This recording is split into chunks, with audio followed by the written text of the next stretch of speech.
Hello जी, नमस्कार। मैं मोहित यादव स्वागत करता हूं आप सभी का हमारे अपने परिवार बीएससी विजन में। कैसे हो आप सब लोग? होपफुली आप बहुत अच्छे होंगे, बेहतर तरीके से आपकी स्टडी जारी रही होगी। तो चलिएगा स्टार्ट करते हैं आज के इस लेक्चर को। इस लेक्चर में आज अपन बात करने वाले हैं जो बच गई दो interaction, strong interaction and weak interaction, उसके ऊपर अपन परिचर्चा करेंगे।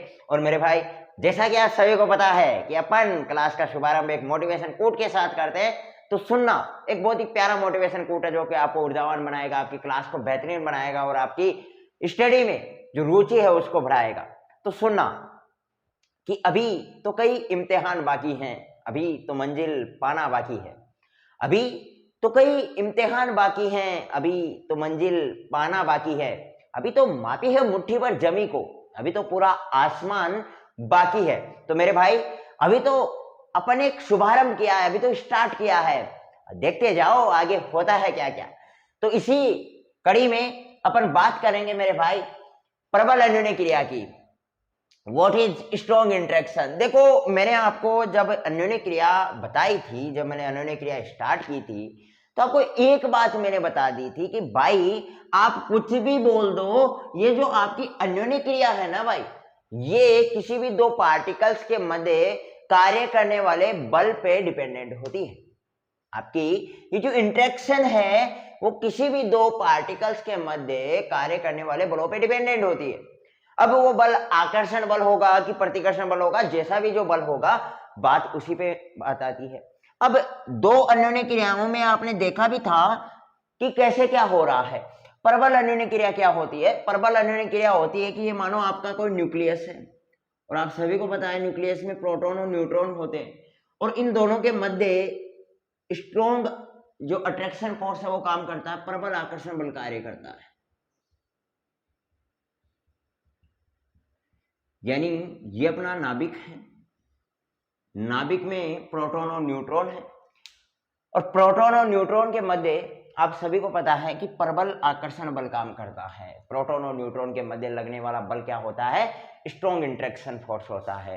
तो इस स्ट्रॉन्ग इंट्रैक्शन फोर्स को जो भी दो पार्टिकल के मध्य कार्य करने, किसी भी न्यूक्लियस में दोनों पार्टिकल्स के मध्य जो इंट्रैक्शन फोर्स लगता है, ये स्ट्रॉन्ग इंट्रैक्शन फोर्स, इसी को अपन बोलते हैं स्ट्रॉन्ग इंट्रैक्शन। इसी को क्या बोलते हैं मेरे भाई? स्ट्रॉन्ग इंट्रैक्शन बोलते हैं। फिर बात ये आती है कि इसकी प्रास कितनी होती है। प्रास की अगर मैं बात करूं तो 10 की पावर माइनस का 15 मीटर कोटि की, यानी ये इतनी कोटि किसकी होती है? फर्मी की कोटि की भी अपन बोल सकते हैं। तो इसकी प्रास होती है वो फर्मी के कोटि की होती है।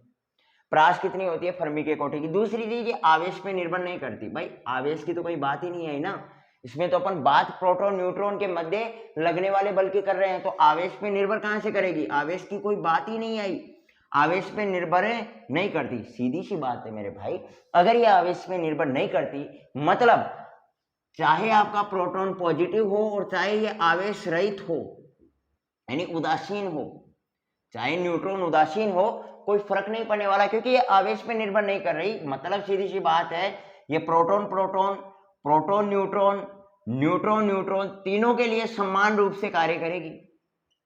भाई तीनों के लिए समान रूप से कार्य करेगी, क्योंकि ये तो बोल रहा है ना कि आवेश पे निर्भर नहीं करता। क्योंकि सीधी सी बात है भाई, आवेश की बात ही नहीं आई यहाँ पे, आवेश की बात नहीं आई, तो ये तीनों में क्या करेगा मेरे भाई? समान रूप से काम करेगा, सेम वर्क यहाँ पे करने वाला है। चाहे आप दो पॉजिटिव आवेश ले आओ, चाहे एक पॉजिटिव और एक उदासीन ले आओ, चाहे दोनों उदासीन ले आओ, कोई फर्क नहीं पड़ने वाला अपने स्ट्रॉन्ग इंट्रैक्शन में। ये बोलती है कि मैं आवेश में निर्भर ही नहीं करती, तो क्यों आप पक रहे हो? क्यों पक रहे हो? दूसरी चीज, ये अन्योन्य क्रिया उत्पन्न कैसे होती है? तो न्यूक्लियनों के मध्य, न्यूक्लियनों के मध्य जो न्यूक्लियन है, कौन से न्यूक्लियन? इसको सम्मिलित रूप से न्यूक्लियन ही तो बोलते हैं, न्यूक्लियन। तो इन न्यूक्लियनों के मध्य मेसोन कणों के आदान प्रदान से, मेसोन पार्टिकल है ना, मेसोन कण के आदान प्रदान से ये उत्पन्न होती है।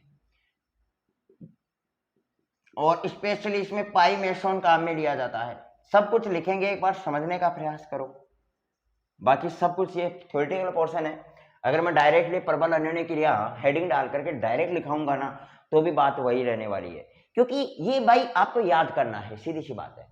अब याद कैसे करना है, इसके पीछे का जो छिपा लॉजिक है वो मैं आपको समझा दूं। सीधी सी बात है, अपन न्यूक्लियन की बात कर रहे हैं, इस न्यूक्लियन में पाई मेसोन का आदान प्रदान होता है और इस न्यूक्लियन में पाई मेसोन के आदान प्रदान से ही अपनी स्ट्रॉन्ग इंटरेक्शन उत्पन्न होती है।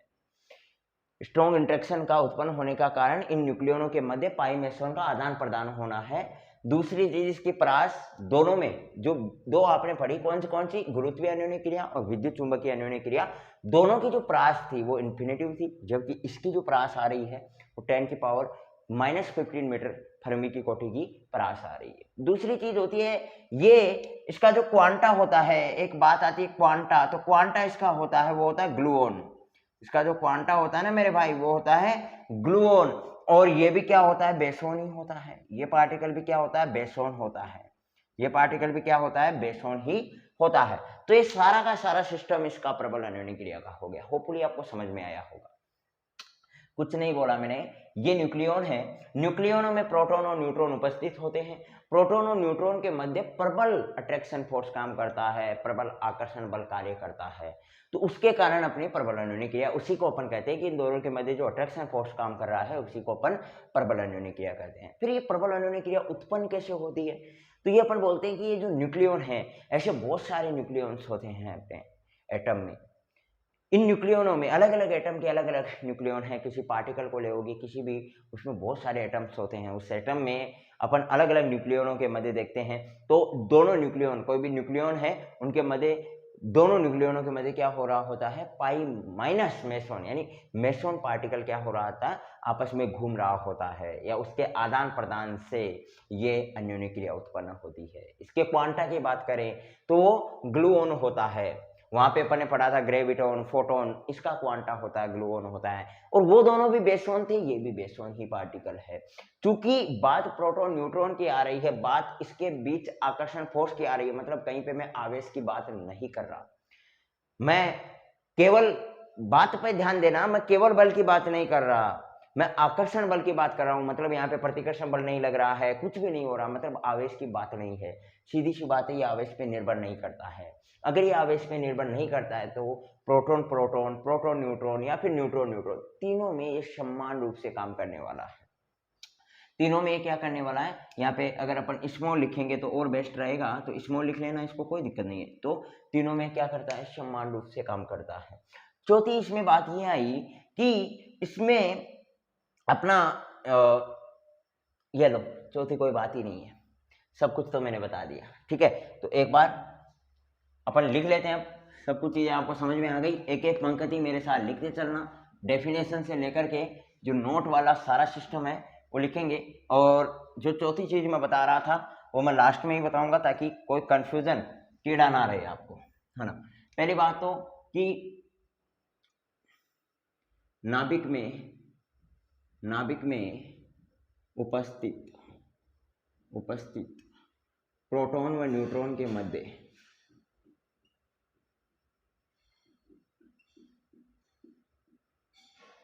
प्रबल आकर्षण बल कार्य करता है।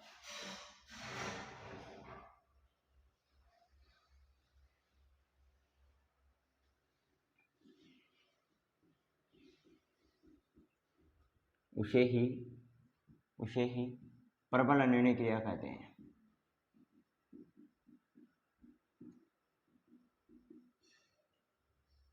ठीक है, प्रबल अन्योन्य क्रिया किसे कहते हैं, यह बात समझ में आई। और अपन अब नोट लगा के इसके मेन पॉइंट्स लिख लेते हैं। नोट लगा के अपन लिख लेते हैं मेन पॉइंट्स, जिसका पहला पॉइंट है कि इसकी जो प्रास होती है, इसकी प्रास वो होती है 10⁻⁻15 मीटर, 10⁻⁻15 मीटर, या फिर फर्मी की कोटि की होती है, फर्मी की कोटि की होती है, ठीक है। दूसरी चीज इसमें आती है कि यह अन्योन्य क्रिया आवेश पर निर्भर नहीं करती,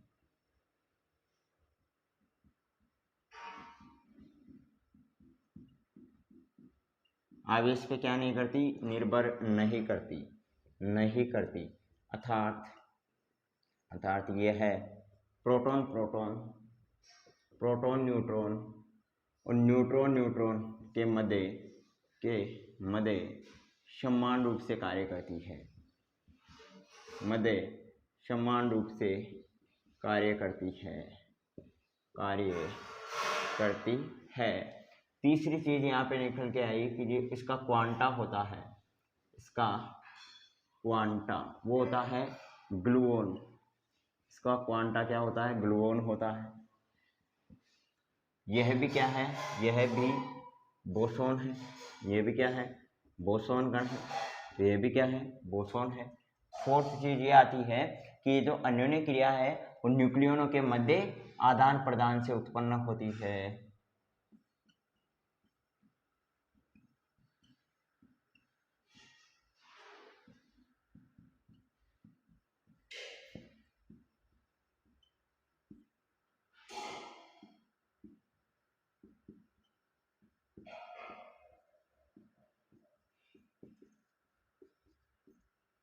आदान प्रदान से उत्पन्न होती है, यानी न्यूक्लियनों के मध्य मेसोन के आदान प्रदान से ये अन्योन्य क्रिया क्या होती है? उत्पन्न होती है। तो ये आपकी सारी की सारी प्रबल अन्योन्य क्रिया होने वाली है। अब देखो, मेसोन का आदान प्रदान होता है तो सीधी सी बात है न्यूक्लियन और मेसोन के मध्य रिएक्शन होगी, यानी न्यूक्लियन और मेसोन के मध्य अन्योन्य क्रिया देखेंगे किस प्रकार की होगी। न्यूक्लियन के मध्य अपन अन्योन्य क्रिया देखेंगे वो किस प्रकार की होंगी, तो वो सब कुछ देखते हैं। तो एक बार आप इस चीज का स्क्रीनशॉट ले लें या फिर मेरे साथ आप लिख ही रहे होंगे जल्दी से भाई। ओके,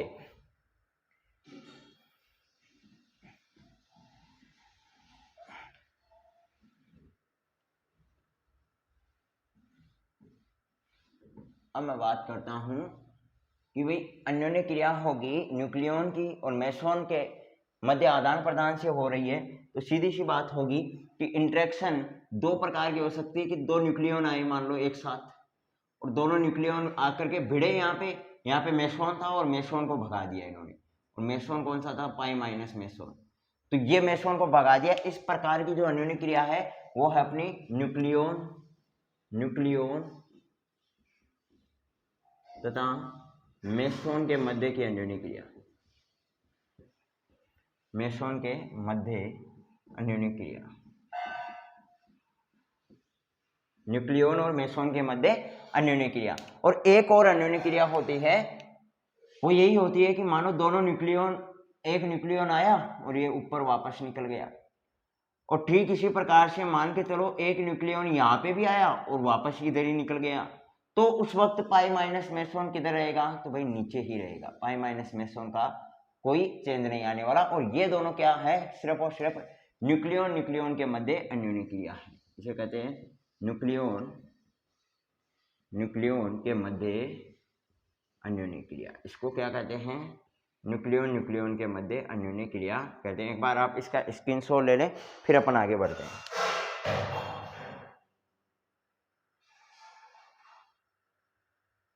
ठीक है, नेक्स्ट अन्योन्य क्रिया पे बढ़ते हैं। मेरे भाई बात समझ में आ रही है ना? कोई चीज मैं बोल रहा हूं कि अन्योन्य क्रिया में कुछ नहीं है। आपको लग रहा होगा यार थ्योरेटिकल पोर्शन ही है वो है। अरे थ्योरेटिकल पोर्शन है मानता हूं, लेकिन थ्योरेटिकल पोर्शन के साथ साथ भाई चीजें बहुत आसान है ना, और अपन को आसान चाहिए। सब कुछ चीजें अपन आसान पढ़ेंगे। ठीक है, आज यार थोड़ा गला बैठा हुआ है, थोड़ा धीरे बोल रहा हूं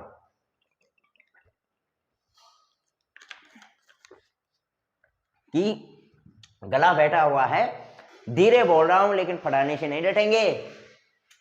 आपको पढ़ाते रहेंगे, आपकी क्लासेज रेगुलरली रहेगी, आपको याद होगा। मैंने शुरुआत में आपसे एक वादा किया था, वो वादा आपको तो पता नहीं याद है कि नहीं है, मुझे याद आता है। मैंने आपसे कहा था कि मेरे भाई मेरे ऊपर विश्वास करना, मैं आपको मंजिल तक पहुंचा दूंगा, और उसके साथ साथ मैं आपको फ्री ऑफ कॉस्ट यूट्यूब पे अपनी न्यूक्लियर फिजिक्स का कंटेंट प्रोवाइड कराऊंगा। अब वो वादा मैंने आपसे किया है, तो उस वादे के मुताबिक मैं तो अपनी क्लासेज लेऊंगा। एग्जाम से पहले मेरे को ना न्यूक्लियर फिजिक्स कंप्लीट करानी है, और उसके साथ साथ बहुत कुछ अलग बुक्स भी चलानी है। मैं बोल रहा हूँ कि मेरा टारगेट तीनों बुक्स को कंप्लीट कराने का है, लेकिन मैं आप पे थोपूंगा नहीं, मैं आपको झूठ मूठ का बांधे रखने का काम नहीं करूंगा। जो मेरे हिम्मत में है, जो मेरे परिपेक्ष में है, उसे मैं कंप्लीट करने का प्रयास करूंगा। बाकी सारी क्लासेज आपके ऊपर रहेंगी, और आप थोड़ा बहुत ये पढ़ने का प्रयास करना, ठीक है। और अपनी, मैं बोल रहा हूँ कि क्लास में बोरिंग क्लास में होने नहीं देता हूँ। वैसे मैं बहुत प्रयास करता हूँ यार, कैमरा, मैं अक्सर बोलता हूँ कि कैमरे के सामने मैं आपको पढ़ा रहा हूँ। अपन दोनों का जो इंटरेक्शन है वो कैमरा है, मेरे सामने सिर्फ कैमरा रखा हुआ है, आपके सामने फोन स्क्रीन रखी हुई है। अब वो जो कमिट वो वहाँ पे जो पढ़ना होता है उसके साथ अपन को जो कम्युनिकेट करना होता है वो बड़ा मुश्किल हो जाता है। अगर अपन सिर्फ कंटेंट के बारे में बात कर रहे हैं, सिर्फ पढ़ाई के बारे में बात कर रहे हैं तो थोड़ा मुश्किल हो जाता है। मैं उस घड़ी को मुश्किल बनाने का प्रयास नहीं करता, मैं उस घड़ी को चाहता हूं कि वो शानदार बने। मैं चाहता हूं कि एक माहौल बना रहे, और माहौल बनने का मतलब ऐसा नहीं है कुछ भी अपन करने लगे।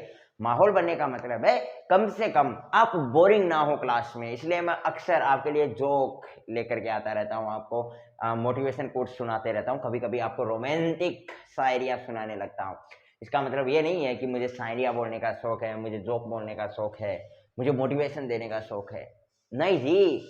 अगर आप मेरे क्लास में होते हैं फिजिकल रूप से, नॉट ऑनलाइन बट ऑफलाइन, अगर आप ऑफलाइन क्लास में होते तो मेरा पढ़ाने का नजरिया यही रहता। मुझे लगता है कि इससे थोड़ा बहुत हो सकता है अपन और ज्यादा मजाक कर लेते, थोड़ा बहुत बातें अपने और ज्यादा हो जाती, थोड़ा बहुत हो सकता है कि और कुछ आपको वैसे मजा आता। खैर अपन यार फिजिकली रूप से अगर प्रेजेंट है क्लास में तो वो तो माहौल ही अलग होगा, वो तो अपन कह नहीं सकते। लेकिन मैं चाहता हूं कि उसी माहौल के अनुरूप मैं पढ़ाऊं, उसी माहौल के अनुरूप आपको ढाल के चलूं। तो इसलिए आपको यूं नहीं होना है कि यार बोरिंग बोरिंग। अरे भाई बोरिंग क्या है इस दुनिया में? इस दुनिया में कुछ भी बोरिंग नहीं है, ठीक है? तो दुनिया में कुछ भी बोरिंग नहीं है, बस सब कुछ आसान आसान है। बोले सर फिर इस बात पे कॉमेडी हो जाए। पागल हो क्या? कॉमेडी? बोले सर ये तो आप ही ने बोला था, हम तो जोक के लिए बोल रहे थे। हाँ एक जोक जरूर हो जाए, मैं भी चाहता हूं कि एक जोक हो जाए। तो एक जोक मुझे याद ही आ गया, मैं चाहता हूं कि आप भी हंस लो, शायद आपको हंसी आ जाए, शायद आप क्लास में और बेहतरीन ढंग से पढ़ पाओ हंसने के बाद। तो देखो ना, मैंने कहीं पढ़ रहा था ये जोक कि आजकल लड़कियों को बड़ा घमंड होता है, और ये जो घमंड होता है ना वो एक अलग ही रूप में, कि लड़कियां आजकल इस घमंड में जीती हैं कि किसी लड़के से एक बार लड़की ने कहा एकदम यूं एटीट्यूड रूप में, बड़े ही एटीट्यूड भाव से कहा कि जितना तुम्हारे घर वाले आटा खाते ना उतना तो मैं मुंह पे लगा के घूमती हूँ। उसने क्या कहा कि जितना तुम्हारे घर वाले आटा खाते हैं ना उसे तुम अपने चेहरे पे अपने मुंह पे लगा के घूमती हूँ। मेरे भाई ध्यान रखना इन चीजों का। अब आप सोचना, चिंतन करना। बोले सर हंसी नहीं आई। मेरे भाई बहुत गहरी बात थी, मैं नहीं हंसा तो आप भी नहीं हंसे। वही तो बात होती है, जब तक सामने वाला नहीं हंसे तब तक हंसी नहीं आती है ना? तो खैर कोई नहीं है अपन, और ये बातें तो चलती रहेंगी। हंसी आई तो मुझे लगता है कि लड़कियों को तो आई होगी। बोले सर लड़कों से जलते हो आप? अरे पागल हो गया, आपसे क्यों जलूंगा? लेकिन अपन अगर हंसने हंसाने के चक्कर में टॉपिक भूल गए ना तो काम गड़बड़ा जाएगा। इसलिए अपन टॉपिक के ऊपर आगे बढ़ते हैं, फिर अपन लास्ट में देख लेंगे सब कुछ चीजें। अब एक इंटरेक्शन आपकी और बच गई, वीक इंटरेक्शन, उसे कंप्लीट कर लो। फिर अपन एक जोक जिसमें आपको हंसी आएगी 100% आएगी, और आपको मैं बोलूंगा आपको हंसते हंसते विदा करूंगा, ये मेरा गारंटी है। और तो कोई ठूठ नहीं हंसे तो उसको दे दे के मार मार के फिर हंसा देंगे, है ना? और तो क्या करें भाई, मैं भी क्या कर सकता हूं। ठीक है, अब देख तो बोले सर ऑनलाइन क्लास है लेकिन एटीट्यूड तो देखो, हाँ बोलने का लहजा तो देखो, कूट कूट के क्या कैमरे से घुस के कूटोगे? अरे पागल हो क्या? मैं जानता हूँ एक को, कौन मोनू सोनू गोनू मोनू जो भी बैठे हो सबको जानता हूँ भाई। मुझे पता है कि कौन देखने वाला है, कौन नहीं देखने वाला है। क्लासेस कौन देख सकता है? जिसके सपनों में जान होगी वो क्लासेस देखेगा, जिसके सपनों में जान होगी वो नोट्स बनाएगा, वरना वही 15 डेज वाली सीरीज चलेगी। और उस वक्त क्या होगा मैं बोलता हूं, आप कहते हो ना कि बीएससी में रिजल्ट कम रहता है, बीएससी का रिजल्ट 7% रहा है, 3% रहा है, 10% रहा है। मेरे भाई गलती, और फिर गलती यूनिवर्सिटी की निकालते हैं। भाई यूनिवर्सिटी की गलती नहीं है, ये अपनी गलती है। अब आप अपने अंदर झांक के देखना कि आप ईमानदारी से कितनी क्लासेज आपने ले रखी है, आपने ईमानदारी से कितनी क्लासेज ले रखी है। अब मुझे लगता है कि ये लेक्चर भी शायद यहाँ तक एक दो बच्चे होंगे जो यहाँ तक पहुंचे होंगे, वरना तो लेक्चर को छोड़ के बोले हाँ ये गा रहा है, गाने दीजिए, बाद में देखेंगे बाद में देखेंगे। जब एग्जाम आएगी तब देखेंगे। और एग्जाम जब आएगी ना, एग्जाम हॉल में आप बैठोगे, मैं बोल रहा हूँ या तो ऑफर लो, या फिर जब एग्जाम हॉल में बैठोगे ना तो पास वाले दोस्त को कहे भाई भाई बता देना भाई, भाई प्लीज भाई मैं फेल हो रहा हूँ भाई, 7 नंबर का बता दे प्लीज। ऐसा करोगे ना तो सामने वाले को क्या फर्क पड़ने वाला है? ऐसा ही करोगे, मुझे पता है सामने वाले का कोई फर्क पड़ने वाला नहीं है। सामने वाले को आप कुछ भी बोलो, वो तो खुद चाह रहा है कि फेल हो जाओ, 2-3 बैक रह जाएगा, अगली बार दे लेना, क्या दिक्कत है ना। मैं बोल रहा हूं कि ऐसा नहीं होगा, ऐसे काम नहीं चलेगा मेरे भाई, पढ़ना पड़ेगा। अब देखो दुर्बल अन्योन्य क्रिया, what is weak interaction, what is दुर्बल अन्योन्य क्रिया। दुर्बल अन्योन्य क्रिया होता है कि कोई भी जो नाभिकीय क्षय होता है, आप सभी को पता है जब नाभिकीय क्षय होता है तो पार्टिकल्स क्या होते हैं, टूटते हैं। क्षय का मतलब टूटना, यानी कई पार्टिकल्स उत्पन्न होंगे नाभिकीय क्षय के दौरान, कई पार्टिकल्स उत्पन्न होंगे, और वो जो कण उत्पन्न होंगे उनके मध्य जो दुर्बल आकर्षण बल काम करेगा, क्योंकि भाई पहले पार्टिकल क्या है, प्रबल आकर्षण बल द्वारा जुड़ा हुआ है, और मैं उसके अंदर धमाका कर रहा हूं, वो टूट रहा है। नाभिकीय क्षय का मतलब, विखंडन का मतलब टूटना। अब वो टूट रहा है तो उसके मध्य दो पार्टिकल्स कोई भी लेोगे तो टूट रहा है, तो टूटने के बाद तो आकर्षण बल क्या हो जाएगा, दुर्बल हो जाएगा। तो इसके मध्य दुर्बल आकर्षण बल कार्य करता है, और उसे अपन क्या कहते हैं, दुर्बल अन्योन्य क्रिया कहते हैं। इसकी जो प्रास होती है वो 10⁻18 मीटर की होती है। इसका जो क्वांटा होता है, इसका जो क्वांटा होता है वो होता है गेज बोसोन, और ये भी क्या होता है, एक बोसोन ही होता है, ये भी क्या होता है, एक बोसोन ही होता है, बस ठीक है। इतना ही काम है दुर्बल अन्योन्य क्रिया में, मैं क्या बोल रहा हूं, इतना ही काम है। नाभिकीय क्षय होती है, नाभिकीय क्षय के दौरान पार्टिकल्स एक दूसरे 2 भागों में टूटते हैं, 3 भागों में, 4 भागों में, पार्टिकल्स क्या होते हैं, टूटते हैं। अब जब टूटेंगे तो 2 कणों के मध्य जो लगने वाला फोर्स होगा वो अट्रैक्शन फोर्स होगा कि डिस्ट्रैक्शन। अब मेरे भाई टूटेंगे तो जो लगने वाला बल होगा, जो लगने वाला आकर्षण बल होगा उनके बीच, भाई पहले आकर्षण बल तो लग ही रहा था, वो प्रबल रूप से लगा हुआ था, आपने उनको तोड़ दिया तो बिल्कुल अब वो ढीला ढीला हो गया, दुर्बल हो गया, तो वो दुर्बल आकर्षण बल उनमें लगने लग गया, दुर्बल आकर्षण बल उनका हो गया। और दूसरी चीज, इस चीज को अपन कहते थे दुर्बल अन्योन्य क्रिया। इसका क्वांटा होता है वो गैस बोसोन होता है, ये भी एक बोसोन ही होता है, और इसका जो प्रास होता है वो 10⁻18 मीटर यानी फर्मी की कोटि का इसका प्रास होता है। मेरे भाई क्या है इसमें, मेरे को बताओ। अरे लंपूसा दुर्बल अन्योन्य क्रिया है, लंपूसी वीक इंटरेक्शन है क्या भाई, इसमें बताने के लिए कुछ था तो नहीं, कम वक्त टाइम खराब कर दिया। इससे अच्छा तो मैं टेलीग्राम चैनल पे डाल देता नोट्स, आप फल लेते, है ना।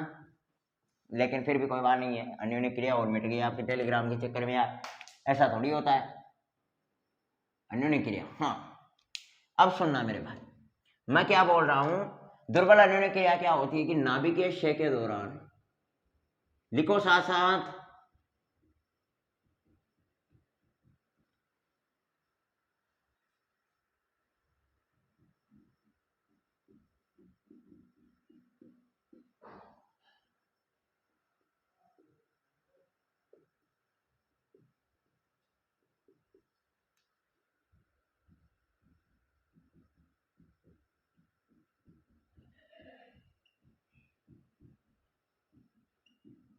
उसे क्या कहते हैं, दुर्बल अन्योन्य क्रिया कहते हैं।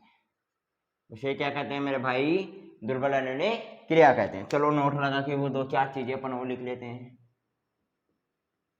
पहला ही नोट तो क्या होगा कि इसकी जो अन्योन्य क्रिया है, इसकी जो प्रास है वो 10⁻18 मीटर कोटि की होती है। दूसरी चीज क्या हो गई कि इसका जो क्वांटा होता है, इसका जो क्वांटा होता है वो गेज बोसोन होता है, गेज बोसोन होता है। यह भी क्या होती है, यह भी बोसोन होती है, यह भी क्या होती है मेरे भाई, बोसोन होती है। तो ये लो एक बार इसका स्क्रीनशॉट ले लो, ये भी बोसोन होती है, क्वांटा गेज बोसोन हो गया, ठीक है ओके। और अरे यार ये बड़ा दिक्कत करता है, कल इस वायर को सही करेंगे यार, नहीं ये कभी ना कभी मेरे को गिराएगा। इसका जो स्पिन होता है, इसका स्पिन वो होता है 0, इसका स्पिन कितना होता है, 0 होता है। इसमें एक इंटरेक्शन होती है, ठीक है, एक इंटरेक्शन होती है कि कोई भी 2 पार्टिकल आ रहे होते हैं, डी और यू, डी और यू, ठीक है। और यहाँ पे जो ओमेगा माइनस है उसको बाहर निकालते हैं और इधर से इलेक्ट्रॉन प्रवेश कर रहा होता है, इधर से एंटी न्यूट्रिनो प्रवेश कर रहा होता है। ये इंटरेक्शन भी इसकी छाप लेना। ओके मेरे भाई। हाँ, तो होपफुली आज आपको अन्य क्रियाएं मैं कंप्लीट करा चुका हूं। एक टॉपिक और बच रहा है इसमें, और वो टॉपिक मेरे ख्याल से 2 या 3 लेक्चर में कंप्लीट हो जाएगा, और वो है क्वार्क मॉडल का, जिसमें अपन अलग अलग जितने भी अपने जो पार्टिकल्स पढ़े हैं उन सबका क्वार्क मॉडल जानेंगे। क्वार्क मॉडल क्या होता है इसके बारे में जानेंगे। और क्वार्क मॉडल के अलावा एक कलर क्वार्क का है, तो उसी में है, मतलब क्वार्क मॉडल में ही आ गया वो कलर क्वार्क वाला, एक वो है। और फिर मैंने संरक्षण नियमों पे आधारित जो न्यूमेरिकल क्वेश्चन थे वो नहीं करवाए, तो मैक्सिमम 3 लेक्चर में अपन फिनिश कर देंगे इस यूनिट को। ये कंप्लीट यूनिट हो जाएगी, फिर आपको इस यूनिट से कोई भी क्वेश्चन सताएगा नहीं, सब कुछ आएगा।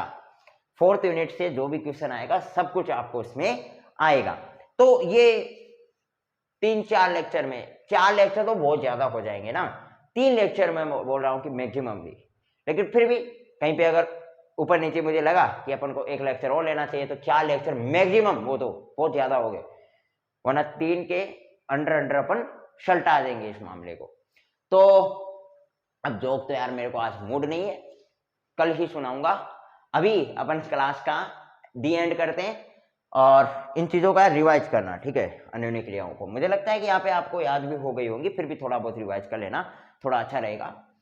तो अभी मैं आपसे विदा लेता हूँ, मिलते हैं नेक्स्ट क्लास में। तब तक के लिए हंसते रहेगा, मुस्कुराते रहेगा और अपनी फिजिक्स को दमदार बनाने का प्रयास करते रहेगा। Bye bye, have a nice day.